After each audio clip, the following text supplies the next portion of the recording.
And I will ask, are there any council members sponsoring a Rural 18 speaker for this evening? I have one. Yes, Member Sacco.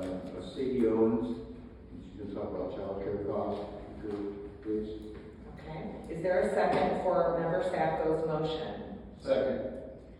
It's been moved and seconded that, pardon me, can you say your name one more time for the record? Can you state her name one more time for the record? Just state her name one more time for the record. Sadie Owens. Thank you. It's moved and seconded that Sadie Owens be permitted to speak under Rule 18. Are there any comments? Yes, Member Sacco, could you please tell us how long you are giving this individual to speak? I was told they were given 3 minutes. It is by your motion that determines the time. 4 minutes then. All right, then that is the motion, and it has been moved and seconded. So by voice vote, all in favor of letting Ms. Owens speak this evening on the daycare issue, please state aye. Aye. All opposed, no. All right, hearing no opposition, then Ms. Owens, can you please approach? Thank you, Ms. Owens. You're welcome. Thank you, and thank you, Mr. Sacco, for the extra minute now about the grace period here this evening. Nice to meet you all. My name is Sadie Owens. I am the administrator of a preschool program here in Canton in the 8th Ward. But I'm not really here to talk about me. I'm here to talk about my kids and their families. I'm here to talk about a crisis that's impacting them not only in our backyards but across Northeast Ohio, and that is the rising cost of child care and the lowering cost of reimbursement that we as administrators are seeing from the state. Just to give you a few factoids to start out, publicly funded child care requires that you are at or below 145% of the federal poverty line. To put that into perspective for you, if you are a family of 3, you have to make $38,000 at most to receive publicly funded child care. And what that means is that a large, vast number of your constituents are without access to state funds in order to cover preschool costs. I myself run a goal-rated program, which means that the state tells us that we are the best of the best, the top of the top, which, as you probably know, costs a lot of money.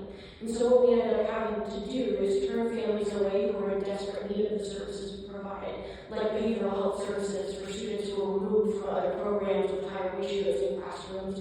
We have to turn away teachers because they can't afford to pay their bills due to what I'm able to pay them because of these reimbursement rates. And it's gotten worse. In Ohio now, a part-time student can come to school for 32.9 hours a week. That means that I'm receiving approximately 50% of the reimbursement for a student who's coming to school 4 days of the week versus 5 days. What that means for me is that my program is at risk of closure. My program that takes students from public school districts, from other preschools who cannot go there because their behavior is so severe, they need my therapeutic services. I have to turn them away. I may not have a job at the end of May. But once again, it's not about me. It's about these families. I don't know if you know this, but 61% of people who don't work full-time in Ohio told Groundwork Ohio that they would do so if they could afford child care. I'm sure you know this, 5.1% of Canton residents are currently unemployed. So the maths to me, where not only there's an issue of preschool not being affordable, but there's also an issue of folks not getting in the workforce and staying in the workforce because they have nowhere safe for their children to go. So what I'm asking for tonight is for a larger conversation, and I could talk forever, but I only have 4 minutes, about child care costs in Canton. Akron is doing something about it through the mayor's office, and I think that we can too, and that it's time we do. I won't bore you with what they're doing, although I'll be happy to give information after the meeting, but I'd like to advocate for work incentive grants for monies to be allocated to goal-rated preschools in Canton so that folks, especially low-income folks, have places to send their children that are not only safe, but that are preparing them for K-12 education, where they're getting 3 square meals a day, and where we're going to see a greater influx of folks in the workforce because of that. I have my cards. I'll be here all night, and I'd be happy to give you my information so we can speak more. Thank you very much. Thank you. And we all understand that, for sure. For sure. It's, and 3 grandkids is crazy.